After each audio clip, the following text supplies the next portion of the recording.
Hello, today we're talking about volume of prisms and cylinders. First up, we have the volume of a basic prism. In the center right there, you can see this little triangle. This triangle is what we're going to call B, our base area.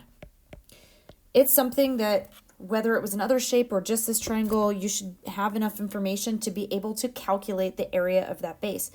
But as we're going to transition this to 3 dimensions, we're going to stretch this through space.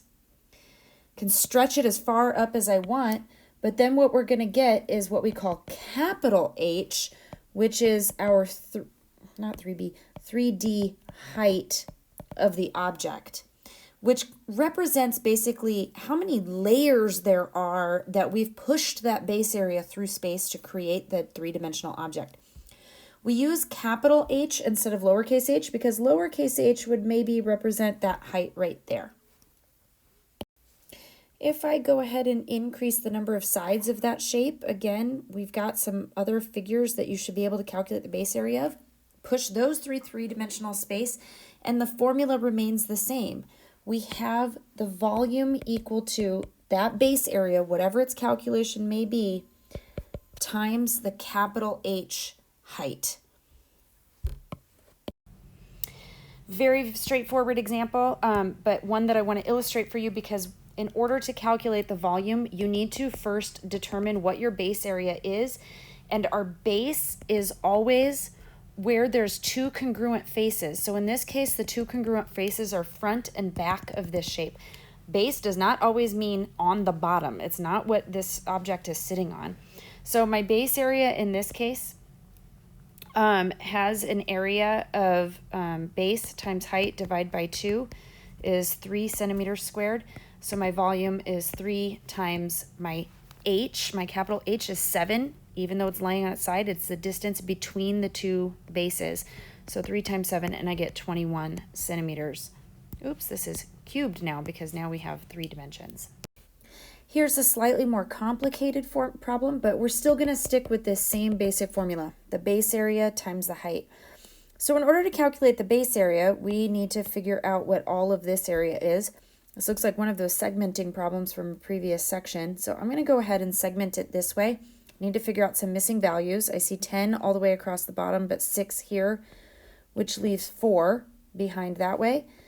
I see 7 here and 5 here, which gives me 2 that way, but I don't even actually need that information because I can see that area 1 right there is going to be 7 times 4.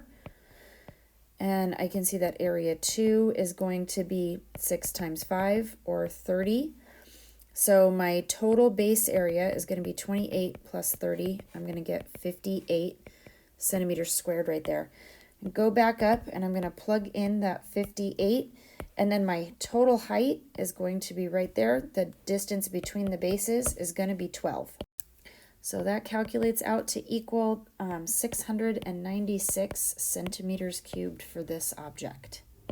The volume of a cylinder is so similar. It's just a circular prism. So down at the bottom, instead of a regular polygon of some sort or some other shape, I just have a circle. But then I'm going to push that through space the same way that I would any of those shapes from the prism. So I'm going to push that up through space, and I can stick with the exact same formula I had before. V equals base area times 3-dimensional height. In this particular case, we know that the base area is pi r squared for the circle. So that's fine. You can go to the more detailed specific formula, but we can always go ahead and use this general formula. It's just that you've got to figure out what is that specific base area that you need to be calculating for any given problem that you're working on. I want to do a harder example for you on this one. Here, what I'm going to ask us to do in a moment is to find the volume of this hollow cylinder. And here's some images that can help us see how this is coming together, where it's this larger pink cylinder with this purple cylinder taken out of the middle. So I'm going to subtract away that purple cylinder in the middle. Let's go ahead and do that full example. So first, I'm going to find volume 1, which is going to be the larger volume. So my volume is going to be volume 1 minus volume 2. So let's find volume 1. Volume 1 is going to be pi larger r squared times the h that's given to us in this figure, which is 6. So So plugging all of that in, I have pi times my larger r squared times my height of 6. 25 times 6 gets me 150 pi. I'm going to go ahead and find volume 2, which is that smaller purple cylinder in the middle. Now we're going to use that lowercase r. So for this one, I've got pi times 2 squared times 6. That's 4 times 6 is 24 pi. My total final volume of the hollow cylinder is going to be that larger pink cylinder minus the purple cylinder inside of it, and I get 126 pi centimeters cubed. As always, reach out with any questions that you have, and just keep in mind that a lot of what you're going to be doing in these practice problems is puzzling through, seeing how you can pull pieces apart, put them back together, use the formulas that we know in new and creative ways to get the answer that you need. Have a good day.